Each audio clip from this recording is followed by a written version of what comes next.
PT Aman di Sumbawa itu investasinya 21 triliun rupiah.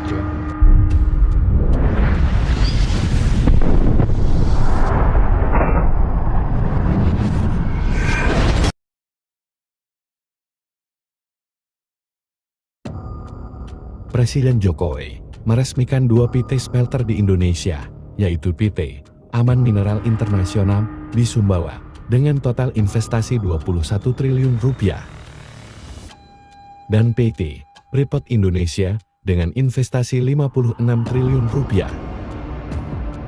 Kedua instansi ini bergerak di bidang tembaga. Pak, ada 2 smelter yang hari ini diresmikan oleh Bapak, ini menunjukkan komitmen pemerintah. Ini smelter yang sangat besar sekali dengan investasi juga yang sangat besar sekali. Tadi pagi di PT Aman di Sumbawa itu investasinya 21 triliun rupiah dengan kapasitas produksi bisa sampai 900.000 ton konsentrat. Yang di sini PT Freeport Indonesia investasinya 56 triliun rupiah dengan kapasitas produksi bisa mencapai 1,7 juta ton konsentrat tembaga. Jadi apa yang sering saya sampaikan, hilirisasi pembangunan smelter itu sekarang betul-betul ada dan memang sangat besar sekali. Bisa dilihat sendiri ya. Pak, tadi disebut kalau misalkan ada kelebihan dari dividen, pajak PPh 80 triliun dengan adanya smelter tembaga ini. Bisa dijelaskan lagi Pak, itu tadi hitung-hitungannya bagaimana tuh Pak? Ya dihitung aja, coba dicek.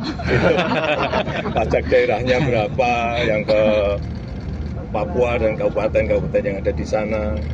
Kemudian dari dividen, dari royalti, dari PPh Badan, dari PPh 21, dari pajak ekspor, biaya keluar, semua dihitung aja.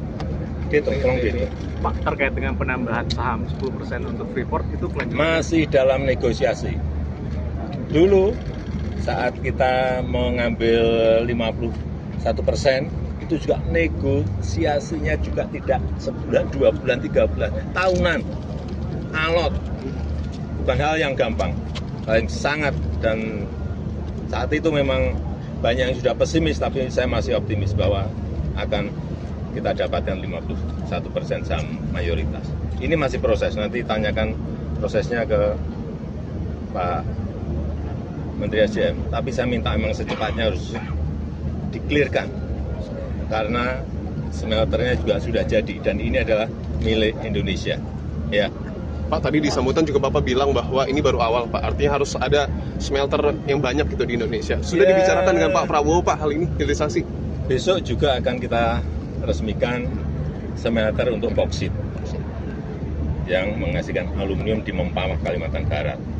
Yang lain-lain nanti pemerintah baru pasti akan timah, batu bara, semuanya ada smelternya. Tembaga, emas, nikel, semuanya. Dan memang harus secepatnya diturunkan pada produksi turunan, sehingga betul-betul kita bisa menjadi produsen kabel, produsen alat suntai, produsen aluminium, semuanya bisa kita produksi sendiri, mandiri. Pak, terkait perpanjangan UP Freeport bagaimana? Perpanjangan masih dalam proses. Tadi juga ditanyakan oleh Freeport, tapi masih siap diproses di SDM. Terima kasih Pak. Pak, terkait dengan kalau hilirisasi untuk pasir silika gimana Pak? Itu pasir silika apakah nanti akan ada pelarangan untuk ekspor raw material lagi Pak? Yang dilarang itu, yang diperbolehkan itu adalah sedimen pasir yang berada di jalur laut untuk kapal-kapal. Hati-hati, tolong dilihat. Kalau memang bukan itu yang nggak benar.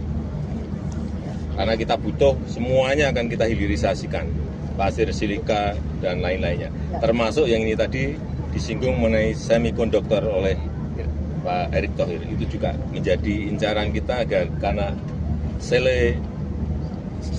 seleniumnya ada, sehingga itu menjadi bahan baku untuk memproduksi semikonduktor juga siap. Sehingga yang paling penting cari partner, cari investor agar bisa bekerjasama. Pak, tadi ngajak Pak Fahri Hamzah tadi Pak. Kenapa? Ngajak Pak Fahri Hamzah. Pak Fahri Hamzah itu berasal dari Sumbawa. Oke. Kesini juga diajak Pak ya? Nah, kalau daerahnya di Sumbawa, saya ajak ke PT Aman tadi. Iya.